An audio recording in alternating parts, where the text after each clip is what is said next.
Welcome back, friends, with more Heartstopper. This is Season 3, Episode 4. Last time, Charlie threw Nick a birthday party that was very, very sweet, and Nick got him to talk to his parents about his mental health and his eating disorder. Very big moment in this series. Glad they started down this path. We also had Isaac tell his friends he was asexual and aromantic, and they were all very supportive. That was really nice to see. But let's see how this show is going to tug at our heartstrings this time. Full reactions on Patreon in the link in the description below. Leave a like, and let's get started. It's a long drive, and Charlie wants to get home and unpacked and stuff. I'm so excited to see him. I can't believe it's been 2 months. 2 months? How are you feeling? So like an inpatient facility? I don't know. Have you done any journaling? Still don't really think I'm a journaling sort of person. Everyone can journal, Nicholas. If you're illiterate, it helps you can journal. Process your emotions. If I didn't journal every day, I'd literally have a breakdown. All right, you don't have to give me the whole pitch again. Have you even tried it? Wait, that's not the first page. What are the first few pages filled with then, if not journaling? You know that saying, things get worse before they get better? He said he hates going to the doctors. I mean, who enjoys going to the doctors? It's different. Especially for something like this. He got referred to an eating disorder service, but the first appointment for that wasn't until January. His eating disorder got worse. Can you just stop trying? You can talk to us, Charlie. Yeah, we're just worried about you. What can you stop? I don't have to tell you everything. And then he stopped talking to me about it. Jeez. He started skipping school a lot. It was a spinning wheel that was just getting faster. Spinning. And it was becoming unbearable for him. I read up about it online as well. It said you had to make them feel cared for and not judge them. It didn't feel like enough. I tried to just be there. I love you. This is tough.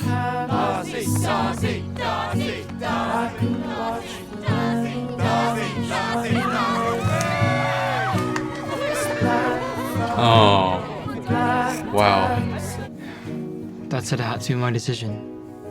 Do you think it'd help? Not really. But I get to skip school for a bit, so... I guess that's as good a reason as any. So this is before the NHS Don't cry. thing. If you cry, I'll cry. Not sure I can help it. Even if you don't cry, I'll cry. Can you not visit there? Is it? He wasn't allowed his phone in there, so I couldn't even ask how he was. Wow. That makes some sense. Oh, don't read that. I tried to keep myself busy, or distracted, or both. Oh. I wasn't very good at it, though. Sorry, how much? Smash Bros. Where's Charlie been? He's missed like the last 4 practices. Oh, he's still part of the team. I just can't really talk about it. All good, mate. Yeah, we're here for you. Aww. I like this friendship. Unpause, sucker! Maybe we could put some self-care stuff, like face masks. Love it. What about board games? Top Trumps. Do you think they make gay Top Trumps? I don't know. I'll make a book list for him. Oh, what about movies? Does he have access to a Blu-ray player at all? What's a Blu-ray player? What's a Blu-ray player? Did Sahar tell you she's having a massive Halloween party? Imogen keeps on sending me couples costume ideas. So you're gonna come then? I don't know. But he showed up as Captain America? You in Britain, innit? I know that was wrong and bad, but I was just kidding.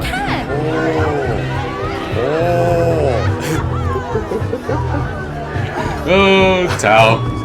What do you have to say to your boyfriend, Charlie Spring?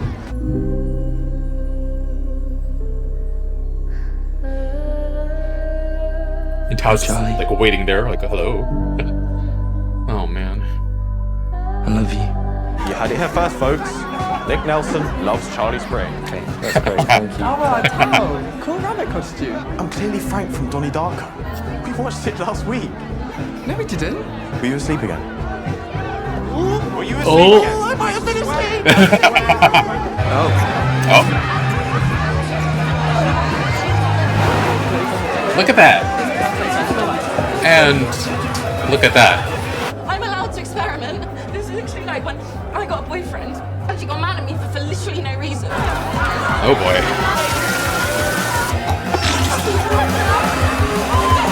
Doesn't really seem like he's having a good time. Seems overwhelmed, if anything. Oh.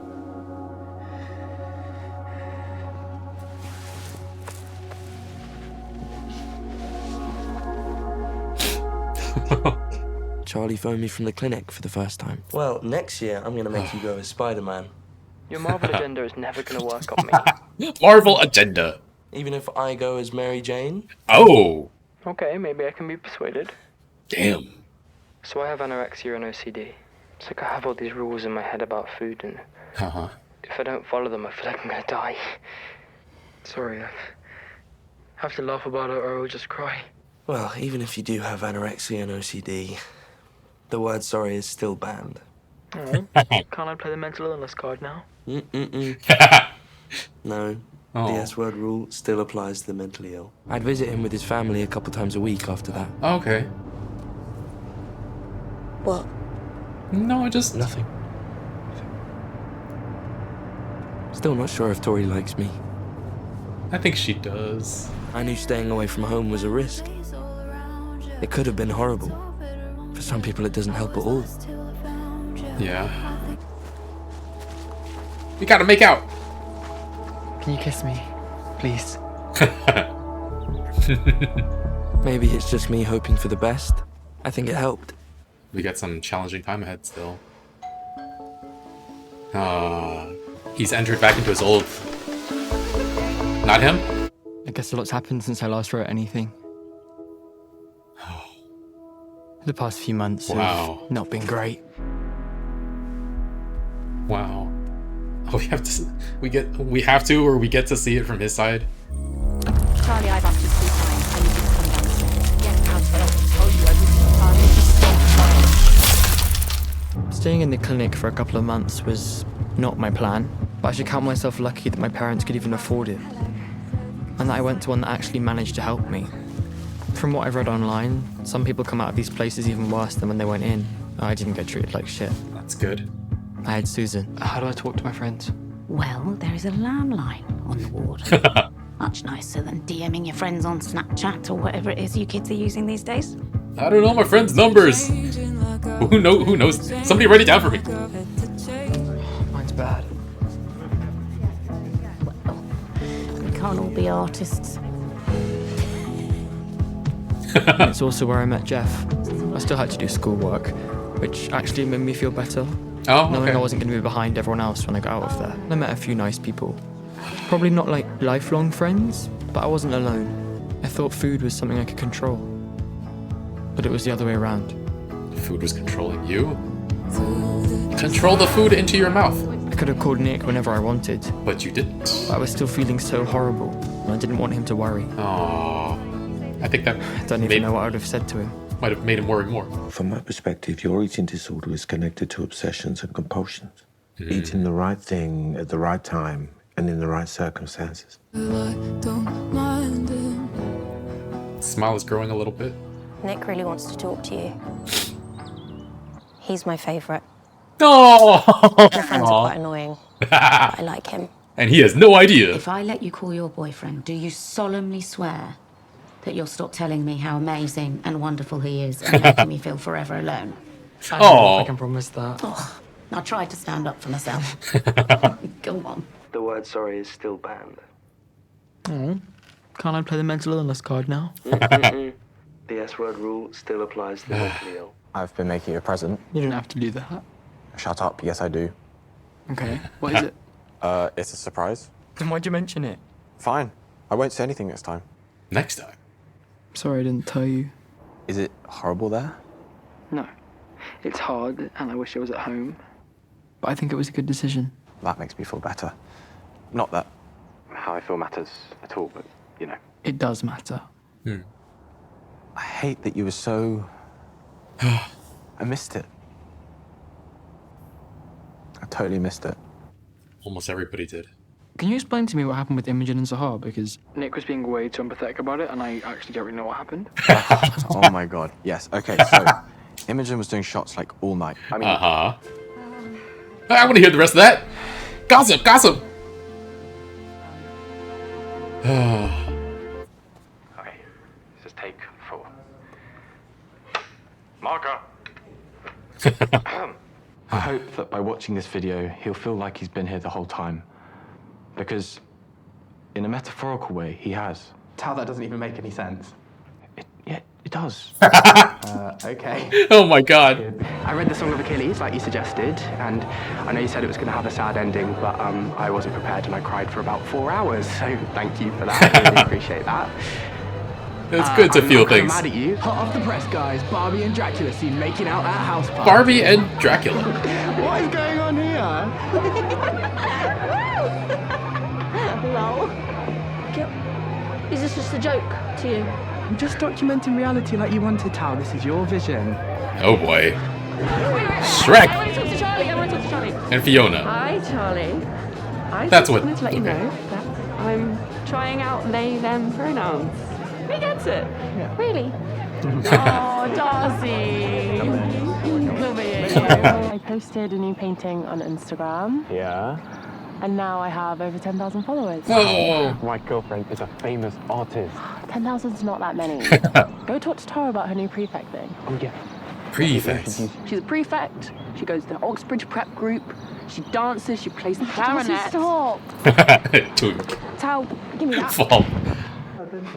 I mean, they are from a packet bag. Ah. I can't cook. Cute. There's a spare seat waiting for you for when you get back. Oh. Thanks, Tao. Bye, Charlie. Thank you, Tao. Bye, Tal. Okay. I know this.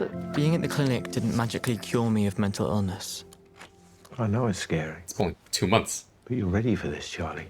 but it got me out of the deep end. Stepping back into his life. Maybe I won't ever get back to normal, whatever that is. What I is think that's normal? okay though. Dinner at 7? Yeah. It was- It says lasagna on your meal plan for today. Is that all right? Yeah. Do I have time to go and say hi to Nick? I'll be back for dinner. Okay. Go on then.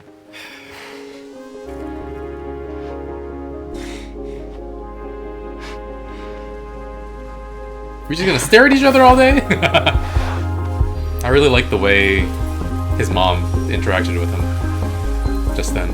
That was a beautiful, beautiful episode. We have some really heavy stuff going down, but they tackle it in a way that feels so soft and comforting, and it doesn't glorify mental illness or downplay what kind of effect it can have on people, but it gives you hope that things will get better and that everything will possibly be okay.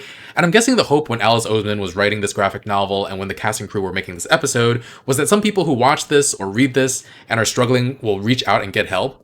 I've gone on a lot about how much therapy helps and how important it is to take care of your mental health, and I know a few of you have actually listened and gone to therapy, so I'm very happy about that. But if you haven't heard it already, or even if you have, let this be the sign to start taking your mental health more seriously, or I'll send Tara after you to pressure you until you do. And yeah, that was cute though, making Nick's journal. It was the sort of showing two different perspectives. We found out that Charlie has been gone for 2 months, which is kind of sad, but also felt necessary. As hard as it might have been for Charlie and Nick to be apart and for Charlie to be away from his friends, I think the distance probably helped. Charlie could just really focus on himself, and it's definitely a very difficult process, but we're building as we go. And yeah, Nick was having trouble coping, worried sick while wearing his Captain America costume, seemingly drinking quite a bit and just dissociating a bunch. I remember really liking Tao and Nick's relationship early on, how Tao was so antagonistic and how that slowly changed to like begrudging friendship. And now he's there to support Nick, and Nick was trying not to cry, and Tao just puts his arm around him, and Nick falls into his arms and cries. I really, really love how their friendship has evolved. And just as Charlie and Nick are about to reunite at home, it rewinds past all of Nick's memories and journaling, and we have a second go-around from Charlie's point of view, and it was beautifully done. We repeat some moments, but it feels completely different with such different context and such different point of views. But annoying that the NHS has such long wait times with such crucial services. Lucky Charlie's family has enough money to send him to a private facility and pay cash. The situation would have gotten worse without that, and it does make me feel this sort of anxiety for people who aren't able to afford it. But I'm so glad about how Charlie's parents responded. My gosh, like I previously said, they weren't the worst parents. Pretty bad, but at least they were well-intentioned, they loved their son, and they weren't abusive, which is better than most parents I know, sadly. But yeah, they just didn't know how to make Charlie feel loved and supported even a little bit. But I'm glad they listened, and that him being honest with his struggles got them to reflect on their own actions. We don't see them go through that process, but it's clear from the way they interact with him afterwards. It's sad that they needed this impetus in order to grow as parents and pay attention to his needs, but at least it's happening now. Mom asked him if the timing for dinner was okay, asked if what she was making was okay, and didn't judge or try to hold Charlie back when he wanted to see Nick. Like, she actually takes his happiness into account. What is that like? But yeah, the parents show him more grace, trust in him more, and it's a good start, and I hope it continues to get better. The OCD diagnosis makes a lot of sense given that the show never made it seem like his disordered eating was in an effort to lose weight.